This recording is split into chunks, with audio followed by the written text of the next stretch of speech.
Hello YouTube, this is Paul from Holster Pro Gun Leather. You can check me out at holsterpro.com. Tonight I want to talk to you about the Sig P290, which is a cool little gun that Sig released a couple years ago. And we're going to talk about it with the factory laser. Look how easy it is to put this thing on there. That's going to be pretty much the only good thing I have to say about this laser during this video. I know a lot of you go out and get your pistol permit, you're carrying concealed, and you're doing all that fun stuff, which you should be. It's your Second Amendment right as an American. But then we make the mistake of putting these on, right? And I want to talk about lasers, especially from the vantage point of a holster guy. I'm an old-fashioned gun lover. I can't imagine Wyatt Earp going to his favorite gun shop and asking them to put some kind of doohickey on this. It would have helped him see me planting calories a little bit better at night. I don't know.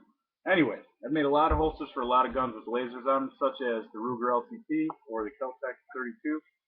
The Ruger LC9, one of my all-time favorite guns, the Sig P290. Great little gun.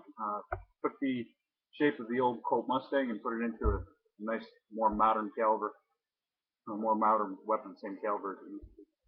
This is a little laser that comes with that thing, and I can also make the holsters with that laser. But I'm going to tell you why I really don't like lasers. Aside from them being a gimmick, I guess that's number one. This is 9mm with a very short barrel.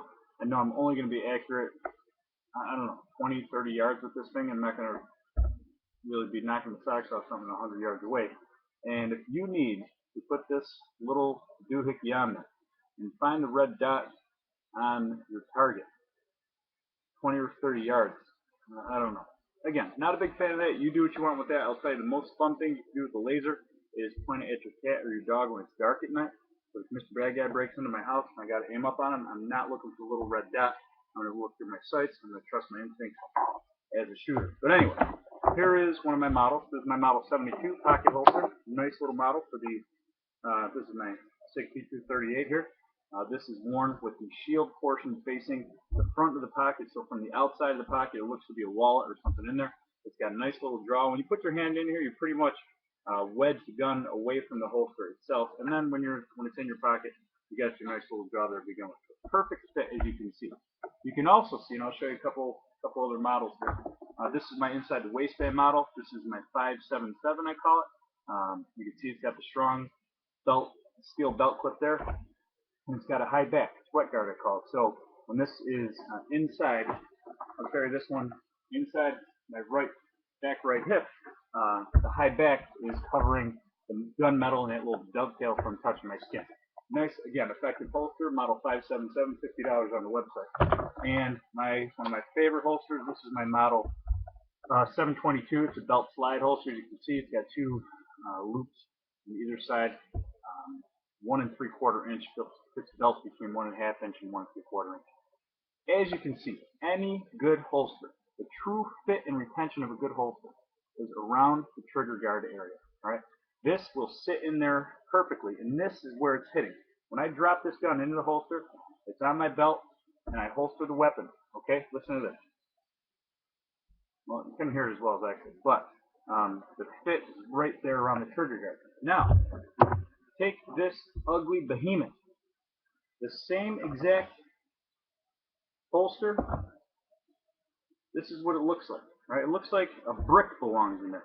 Making this gun fit comfortably into a holster is like putting Rosie O'Donnell in a miniskirt. You can technically, physically do it, but it doesn't mean it's the right thing to do. All right, the fit is perfect like they are on all my holsters, but I get a lot of guys who get it in the mail and they say, "Whoa, you know, it looks like a taser belongs in there or something."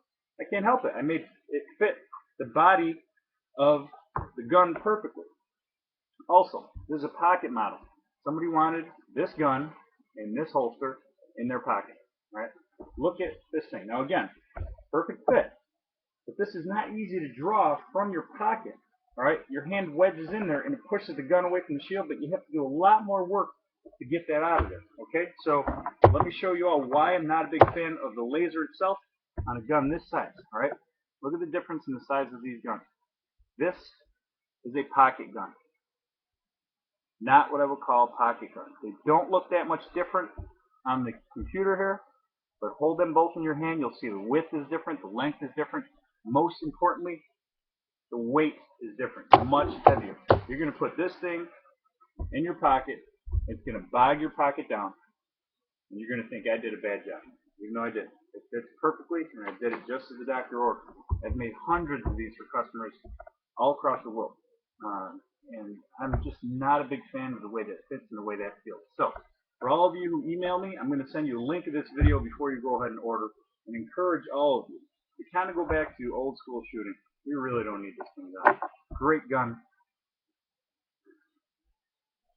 $180. I don't know if it's worth it. I know a lot of guys who tell me they bought this gun with this laser on it for the same exact price as most guys bought just a gun.